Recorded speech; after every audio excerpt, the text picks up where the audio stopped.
Welcome in. My dogs are barking on MPW Digital, presented by Heath Riles Barbecue. Happy Saturday as we get into our episode of what went right, what went wrong against Southern Mississippi. Mississippi State with the 34-17 victory over Southern Miss Golden Eagles. And this is kind of the show where we kind of try to unpack what happened in a succinct way with USM and Mississippi State. And so each week after the game, we'll kind of have a post game show like this. Austin will not be with us today; he's on the road coming back from Texas. But Mississippi State gets the win and only gives up 7 points in the second half, and that's with a kind of a garbage time touchdown, giving up almost a wide open touchdown for USM with about 20 seconds left. So for the most part, in the second half, the game really wasn't close. 10-10 at halftime. I think in the first half, or no, was it 10-10 halftime or 17-10 halftime? Yeah, no, it was, yeah. So 13-10 at half.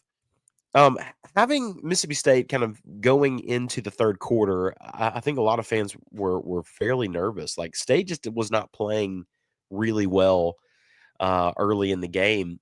And there's a couple different factors with that. I think one of the things to kind of point out is Mississippi State penalty-wise was terrible today. 14 penalties for 119 yards, 2 touchdowns called back, one from Camario Taylor, who did actually have a little bit of a role in today's game, had a couple kind of situational moments, converted a fourth down run. And so we're going to look at all these things that kind of made up today's game and show you what went right for State, what they kind of want to lean on going into the game versus Arizona State a week from today, and what went wrong for Mississippi State. But we want to let you know that this episode and every episode is brought to you by our presenting sponsor, Heath Riles Barbecue. And man, Heath Riles has made today a great day. Had some wings on the smoker this morning and used that hot barbecue rub. Heath Riles Barbecue is home to award-winning rubs, seasonings, glazes, marinades, sauces, you name it, he's got it. And it's created by 2025 Memphis and May Grand Champion and 81-time barbecue Grand Champion, Heath Riles. His products are trusted by pitmasters and backyard cooks alike for bold flavor and winning results. You can get his products over 15,000 different retailers nationwide, or go to heathrilesbarbecue.com, enter promo code DAWGS10, DAWGS10, and get 10% off each and every time. Especially if you're coming to Starkville on Saturday, a week from today, and you're going to be kind of grilling, kind of tailgating, hanging out, make sure you get Heath's rubs because you will not regret it. They're so fantastic. They make everything better. They really do. A lot of the compliments I get on the grill or from the smoker, kind of got to credit it back to Heath, although in the moment I don't. I just say, oh, yeah, oh, thanks. Really appreciate it. But it's all Heath Riles. Man, also want to thank our caffeine sponsor for today, ARPA's. ARPA's in the heart of the Cotton District. Jose and his family understand what it means to be taken care of. And also they understand that great food and drinks are best enjoyed in the company of friends and loved ones. And it's in the best part of Starkville, the heart of the Cotton District. ARPA's is such a great spot for a great cup of coffee, drinks, food. ARPA's, man, is a place that you will love. Get 15% off just by letting them know you're listening to the show. Say, hey, I'd love the 15% off My Dog's Pod discount. Or if that's a mouthful, just say, oh, hey, I'm a listener of My Dog's Pod. Can I get the discount? And they'll give that to you there. ARPA's Coffee Bar in the heart of the Cotton District. Take advantage of their great stuff. Also, are you looking for your new favorite hat? Well, look no further than HovieDryGoods.com. Hovie has really, really outstanding quality products for different teams around the SEC. Really, really high quality stuff because they're created in small batches to give you very high quality hat wear. And I have so many hats. I have an unlimited amount of hats. But Hovie is one of my favorite hats that I have. You can grab your new favorite hat by going to HovieDryGood.com, and you will be able to find what you need there at Hovie, HOVI, drygoods.com. Lastly, I think one of the things that Jeff Lebby and company were looking for in this game, they're looking for guys that care. They're looking for guys that just showed that they had some sort of, effort. I think they found that. I think Blake Shapen played really well.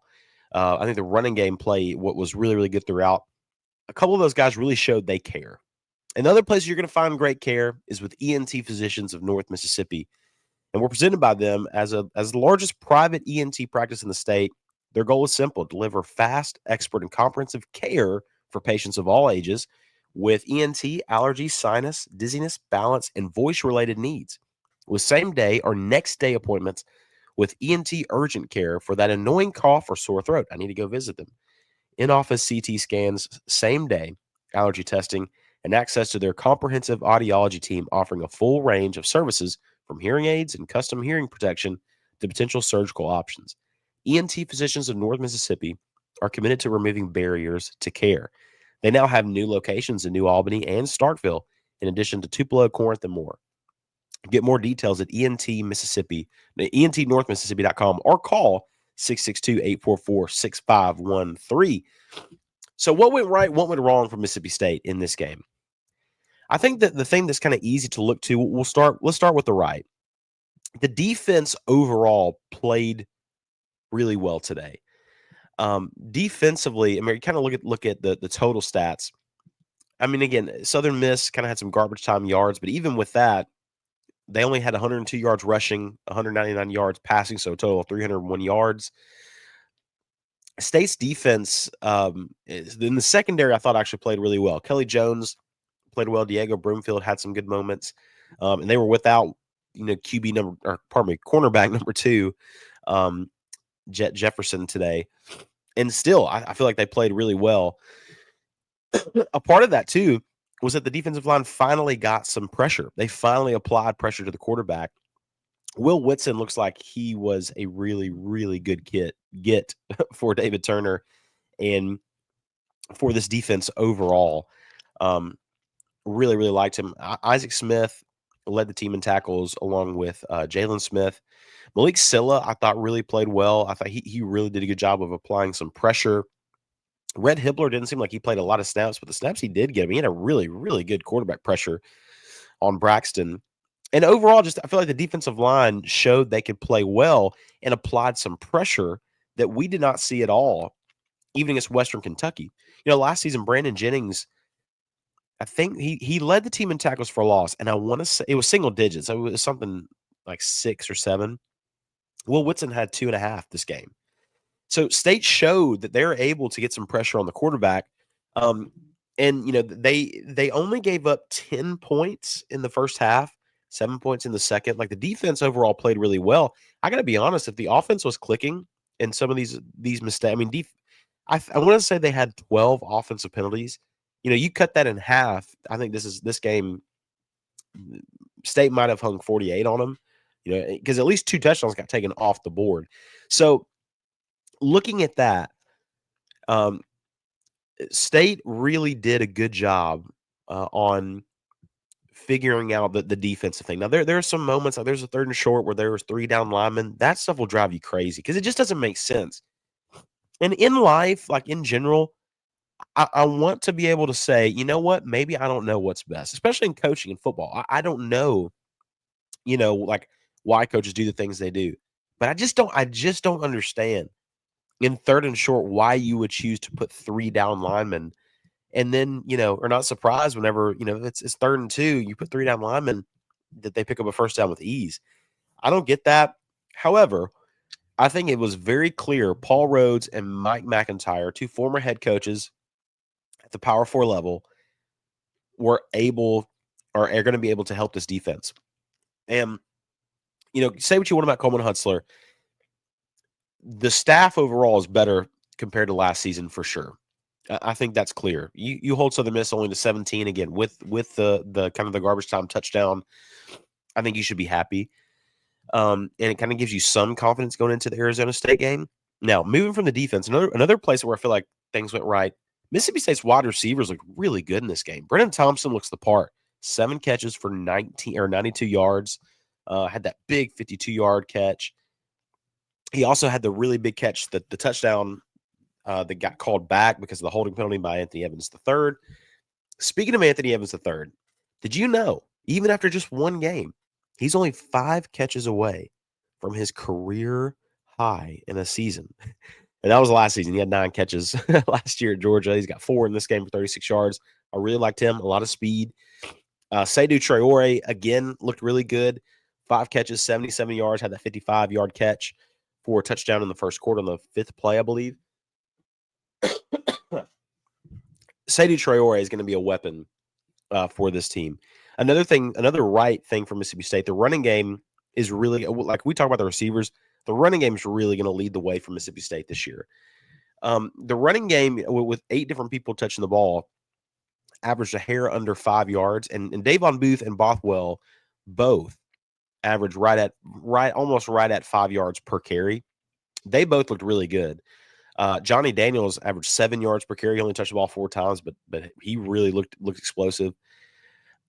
State is going to be running the ball a lot, and the reason why I'm more impressed with the running game than anything is something that's a part of my wrong, and that is that the O-line was pretty shaky and didn't get a great push against the Sun Belt team.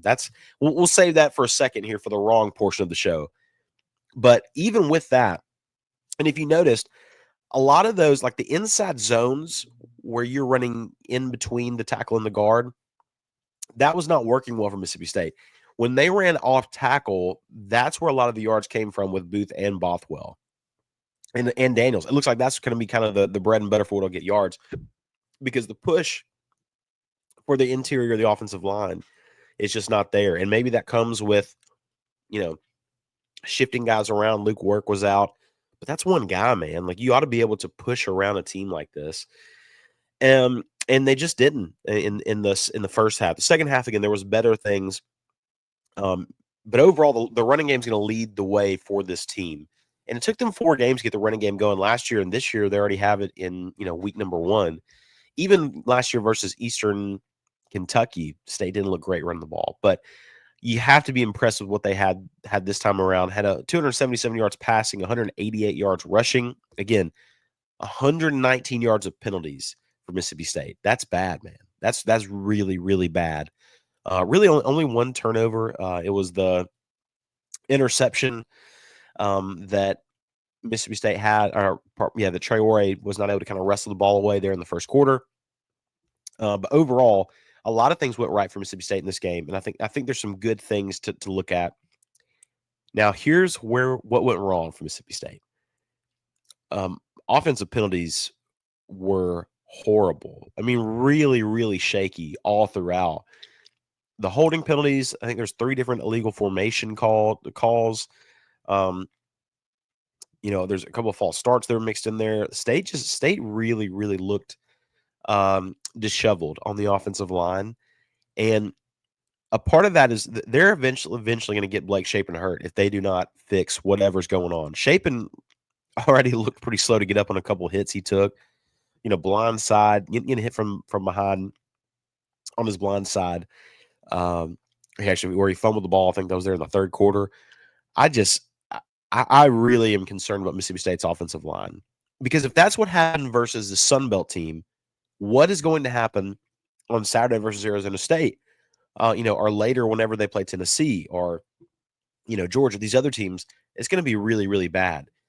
And Shapen just does not have the quickness to be able to get out of there. And it's why some of the people were wanting Camario to come in, and Luke Cromenhawk came in, and looked good running the ball, but didn't really look great passing. I mean, he's only 1 for 3, but one of them was a really, really bad incompletion that should have been a pick 6, honestly. Blake Shapen is going to have to figure out. He's going to have to get down. That was something that Levy talked to him about extensively. But some of it's not his fault. Some of it's the offensive line play just being so shaky. So that's a part of it that went wrong for for Mississippi State. Now, one of the other things that went wrong is, USM only had 10 points at the half. And so there's some things to point out on the defensive side of the ball. But I got to be honest with you, the offense actually deserves a lot of the blame for why this is not a larger score, 34-17 instead of, 48-17 or, 41-17. The offense kind of held them back at times just because there were some play calls that just seemed kind of odd, kind of the RPO style. Shapen, to me, just doesn't have the agility, but he's very accurate throwing the ball. But when he gets he's not the agility to do those RPOs where you have to throw or possibly run really fast, make a very quick decision. It seems like he gets a little those are some of those plays he could get injured on. But State's offense, honestly, is what held them back in this game, not the defense. So, as much blame goes to Coleman Hutzler on some things, State really did a good job throughout on leaning on the defense, kind of leading the way for the Bulldogs in this game. So, I think Shapen is a guy that you're going to be able to rely on while he's healthy. But if they play the way they did today, Shapen's not going to. And I don't wish for this to happen. I don't think Shapen's going to make it to Tennessee if they play like this. Just with his the mixture of his play style plus the offensive line woes is just not a great combination. Now, here's the good news. This was week 1. You got a lot of things you can fix. You get a lot of, a lot of different places you can shuffle around on the offensive line, and they're going to have to do that. But the offensive line play, I think, is probably the biggest part of this game. If you had to think about what went wrong for Mississippi State, that's it. The number one thing I'd say that was missing in this game is sacks. I mean, there's only 1 sack in the game for Mississippi State, and they gave a lot of pressure. But and Will Whitson is the one that came up with the sack again, 2.5 tackles for loss in this game. But overall, they were not doing a great job of finding. Like they had some pressure, but they were not able to kind of get to them to kind of force them to start from further back.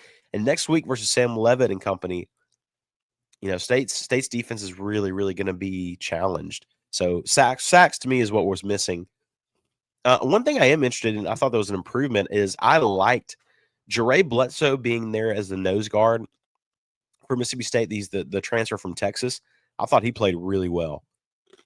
They did not have a guy like that on their team the entire year last year. He is such a huge force in the middle, and then having Will Whitson beside him, that's huge. I really, really like Jere Bledsoe being there in that spot. And that's going to be something that's very, very beneficial for State going forward. Because if you're going to do 3 down linemen, that's one thing. But if you can at least have a good big nose guard. I mean, one of the tackle he had for a loss, I don't know if you noticed it, but someone's got his right shoulder and is holding him here. And he moves with that guy, and with his left arm and shoulder wraps the guy up to tackle. Jere Bledsoe is a really good pickup out of the portal. I really, really like that pickup for Jeff Lebby and for this defense. So overall, what went right? The defense played really well. The secondary played really well, even being down a starter. The defensive line showed some pressure. The wide receivers really looked apart from Mississippi State. I love the mixture of all those guys.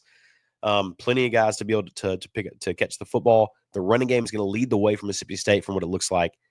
The bad offensive penalties. The offensive line was so shaky. Could not get a push against a team that is inferior in pretty much every way. And I mean, they're a Sun Belt team, so you ought to be able to push them around, and State just wasn't able to.